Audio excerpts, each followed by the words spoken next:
along to another video. Today is Wednesday the 14th of October 2020, and in today's video I'm going to preview the playoffs, the PDC Unibet Premier League, which is going to take place on Thursday the 15th of October 2020 at the Ricoh Arena in Coventry behind closed doors at 7 PM live on Sky Sports. Now we've seen the 16 weeks of the league phase. Now it gets down to the nitty-gritty phase. We'll see two semi-finals played over the best of 19 leg format and a final played over the best of 21 leg format. Generally, the playoff night is an intriguing night to watch. It is really interesting, and the matches are generally very, very good we've seen in the past. The first semi-final sees table topper Glen Durrant take on Gary Anderson. Now, Glen Durrant topped the Premier League table on his debut with 21 points. He had 8 wins, 5 draws and 3 losses, and a leg difference of plus 19. This is Glen Durrant's 5th PDC semi-final he's going to play in now. I'll be interested to see if he can take that next step and take to a final in a PDC televised event. And he takes on Gary Anderson. Now, Gary Anderson finished 4th in the table with 19 points, with 8 wins, 3 draws and 5 losses. Now, Gary Anderson is a proven winner in the past. He's won this event twice in the past, in 2011 and 2015. He's reached the playoffs in 4 more occasions, but he's lost in the semi-finals in 2014, 2016, 2017 and 2018. Of course, in 2019 he didn't take part due to his bad back. He's also won the World Championship twice. He's won the match play in 2018. He's won the UK Open in 2018, the Players' Championship finals in 2014, Champions League in 2018 and the World Cup in 2019. Now, they played twice in the Premier League this year. In the first phase, Glen Durrant won by 7 legs to 4 in Cardiff in week number 3. Glen got off to a fast start in this game, going 5-1 up, and that caught Gary out in this game, and he then went on and won by 7 legs to 4. Glen averaged 97 this game, Gary Anderson averaged 96. They then played the Milton Keynes in night number 11, and it was 7 each draw. Gary Anderson this time got the fast start, went 7-2 up, and Glen took 5 legs in a row to get the draw. Gary Anderson missed multiple darts to win this game, but Glen managed to eke a draw out of this game, and Glen averaged 97 in the game and Gary averaged 95 in this game. They played once outside the Premier League, and that was in the 2016 Grand Slam of Darts in the group stage, where Gary Anderson won by 5 legs to 4.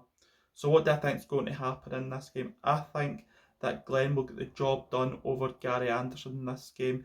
Gary's got the experience, but Glen has the experience of winning major titles in the BDO, and I think he'll take that form across in this game with Gary Anderson with a very quick start. I think he'll do like he did in week number 3 in the Premier League, where he got off to that 5-1 start against Gary Anderson. I think he'll be out the traps quickly, and I think that Gary will be too slow to respond to that. And with that, I think that Glen Durrant will win this game by 10 legs to 6. The second semi-final sees Peter Wright take on Nathan Aspinall. Now, Peter Wright was second in the table with 20 points and a plus 18 leg difference. He had 9 wins, 2 draws and 5 losses. He's played in the Premier League 6 times previously and only reached the playoff stage on 1 occasion, and that was in 2017. In the semi-final that year, he beat Phil Taylor by 10 legs to 9, and he lost out to Michael van Gerwen by 11 legs to 10. He missed multiple match starts to win that game against Michael van Gerwen. But again, he hasn't reached the playoff stage in any other year, which is a really surprising fact. He's won the UK Open in 2017, and this year he became world champion, and he also won the Masters. The Masters, he played 2 matches on that Sunday evening, so we're interested to see if he can carry that form into this year's Premier League final stage. And he takes on Nathan Aspinall, who's another debutant this year and another successful campaign for a debutant. He was 3rd in the table with 19 points and plus 11 leg difference. He had 9 wins, 1 draw and 6 losses.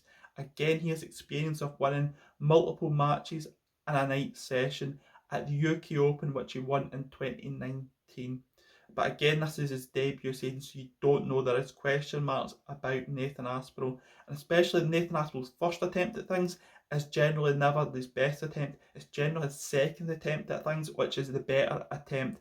as we've seen with the Premier League, he was a contender last year and he lost to Michael Smith. This year, being in the Premier League full time, he's got to the playoffs on his debut, and the two debutants have been outstanding this year to get through to the playoffs, and they'll take on plenty of experience for that against experienced players like Peter Wright, Michael van Gerwen and others to do so. So these two played twice this year again, once in phase number 1 in Exeter in week 5, and Peter Wright won out 5-3. He kicked off early in this game going 3-1 up, and then he kicked on from there to win 7 legs to 3. Peter Wright averaged 110 in this game and Nathan Aspinall averaged 99. They then played in Milton Keynes in phase number 2 in night number 14, and Peter Wright won again by 8 legs to 5. It was Nathan Aspinall got the faster start in this game, going 4 legs 2 up, but then Peter really kicked in an extra gear and won 6 out of the last 7 legs, and he averaged 103 overall in this game to Nathan Aspinall's 98. They've played 8 times in total, and it's 4 each in the head-to-head. Peter Wright has won 3 out of the last 4 meetings, and Nathan Aspinall won 3 out of the first 4 meetings. So what do I think is going to happen in this game? I think that Peter Wright will be too strong for Nathan Aspinall. That experience of being world champion now will be too much. I think he'll kick into another gear and he'll be too strong for Nathan Aspinall in this game, winning the game by 10 legs to 8 to reach the final again. So let's talk briefly about the final and the permutations, what I think might happen if it's a certain game. So if I think it's Glen Durrant versus Peter Wright, which is my suggested semi-final winners, I think that Glen Durrant will win this game by 11 legs to 8, copying this result from the World Match Play earlier on this year. The two played twice in the Premier League this year, and it was 6 each, and the second time it was 8-6 to Peter Wright. But I think Glen Durrant will get revenge from that and win the final by 11 legs to 8. If it's Glen Durrant versus Nathan Aspinall, I think Glen Durrant will win by 11 legs to 10. They played twice in the Premier League, and Nathan's the only player to beat him on 2 occasions in the Premier League. He won in Dublin by 7 legs to 5, and he won in Milton Keynes in the last night by 8 legs to 2 to seal his place in the playoffs. But I think Glen would get revenge for that, winning by 11 legs to 10. If Gary Anderson played Peter Wright in the final, I think that Peter Wright would win by 11 legs to 10. I think he would edge it, just that little 1-2% difference of being world champion to not being world champion for Peter Wright, I think makes a big difference for him, and I think that would get him the job done by 11 legs to 10. I think he'd want to also bury the hatchet, having lost a Premier League final by the same score, to win the Premier League by a similar score against a man that he admires in Gary Anderson. Now, if Gary Anderson takes on Nathan Aspinall, I think that Gary Anderson would win this game by 11 legs to 8. Now, there's 6 each draw, and Gary won the second game by 8 legs to 6. I think that momentum from the last performance in Milton Keynes to Coventry behind closed door would be too much for Nathan Aspinall. I'm going for 11-8 win for Gary Anderson. So that's me came to the end of this video and all the solutions that could come up and might come up on Premier League finals night.